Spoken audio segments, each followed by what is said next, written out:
going to start by playing this video.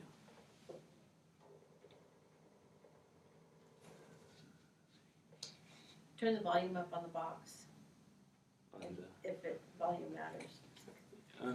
it's fine. Yeah. How would I?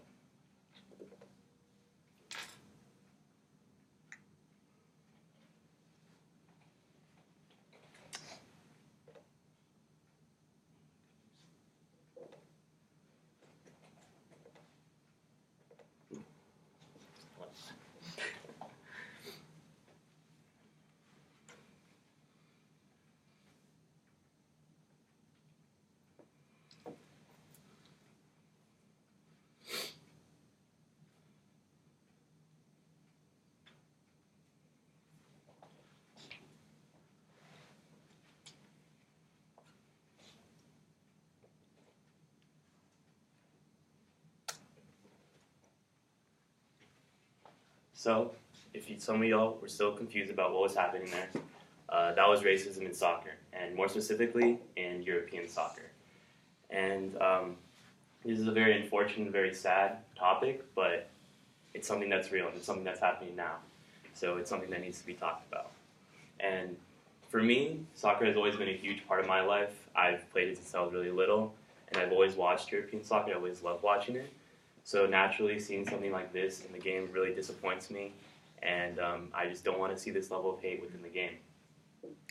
So in order to bring to light this, increasingly more problematic issue, I'm going to talk to you today and show you some examples of racism in European soccer to show you guys how real this topic is and how it's happening right now in the game. And while for the purposes of this speech, I'm going to stay within Europe. This is important for you guys to listen to because while what I'm going to be showing to you is something that you've really never seen before, it kind of is something you've seen before because this is not something new, what I'm showing. You guys have to think about this and relate it back to what's happening here and, try to find any similarities about what we can do better than what's happening over there.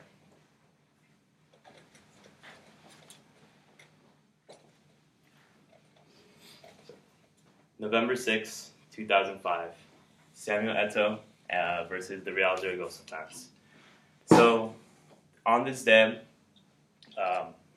Samuel Eto'o was subject to racist chants and abuse during the Real Zaragoza game, and he had almost walked off the pitch. He had completely been over the game, and he had completely been done with the fans. So he had decided he was going to walk off the pitch until some of his teammates had come in and intervened and told him to stay on.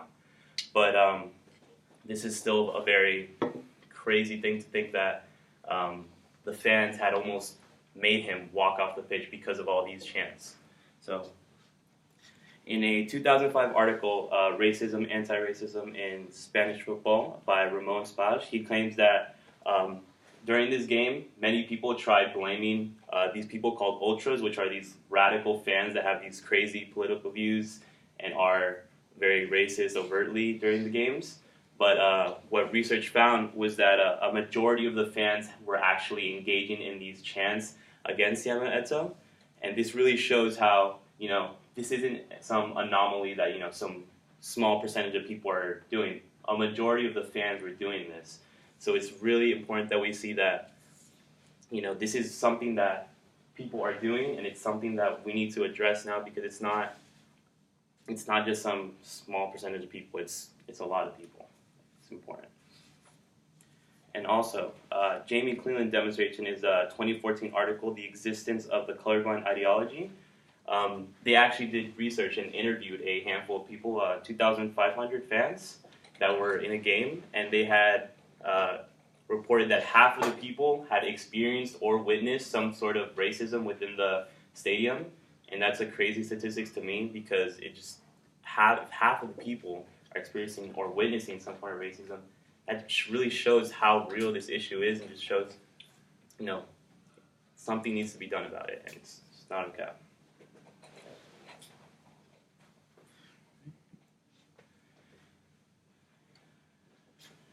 In a similar issue to Samuel Eto'o, this is Raheem Sterling in his in the 2018 December game of Manchester City versus Chelsea, where he was also subject to racist abuse, but this was more on a personal level. As you see here, the fans were screaming at him, and as linguistic researchers had found out, like people that were professional with reading lips, they found out that they had were actually saying racist stuff at him.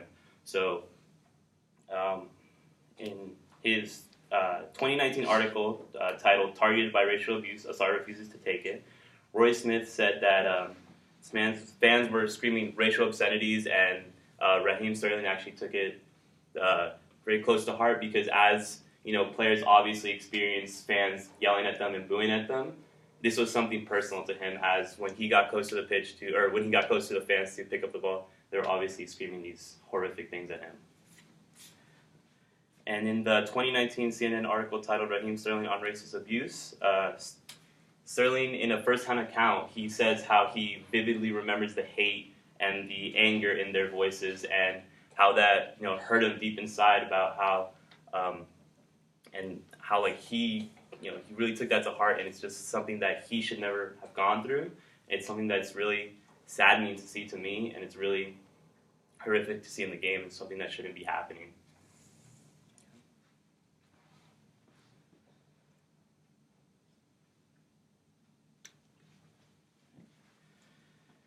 And the final incident, which is more of on a the whole game level, which is something that happened actually very recently in this past October, or the past month in October, which was the Bulgaria versus England game.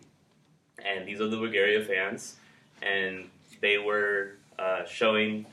Not only were they showing this sweater which said "No Respect," which is mocking the UEFA motto of respect towards all, they were also screaming monkey chants at the England players, and they were also doing Nazi salutes in the stands. And the game, as in the 2019 article titled "Bulgaria Fans Racism," the game actually had to be stopped twice. The England players wanted to stop the game and abandon it completely, and it could have been abandoned completely, but they were told to keep going on, and some of them pushed through. But this is something that it should not be happening. They had to almost stop the game, and that's crazy that fans can cause this level of pandemonium within the game, and it's just not okay.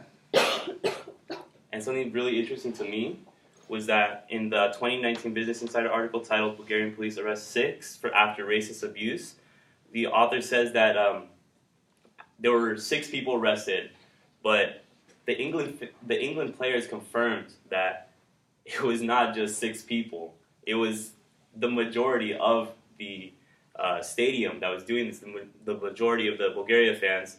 And to me, to think that only 6 people were arrested and the game had to be stopped twice means that it wasn't just these 6 people. It's something bigger than just 6 people. It's a really big problem. It's something that's real and that needs to be addressed by UEFA and FIFA alike. So, in conclusion, as I showed you all these examples of racism in European soccer, this obviously is something horrific and should not be happening, and something that has no place in the game. And even though it's something that should not be happening, the reality is it is happening, and we need to see that. And I needed to show you this so you guys realize that this is happening. And the real question is now, what are we going to do about this? What are people going to do about fans and even players alike engaging in racist acts during the game? And what I challenge you all to do is to take this and realize, what kind of things that are here in Europe can we see in our own country, in the U.S.? How is it similar to what's happening here? And when you do that, it's going to be really easy to see that not a lot is different, and what I showed you today is not anything new. So, thank you.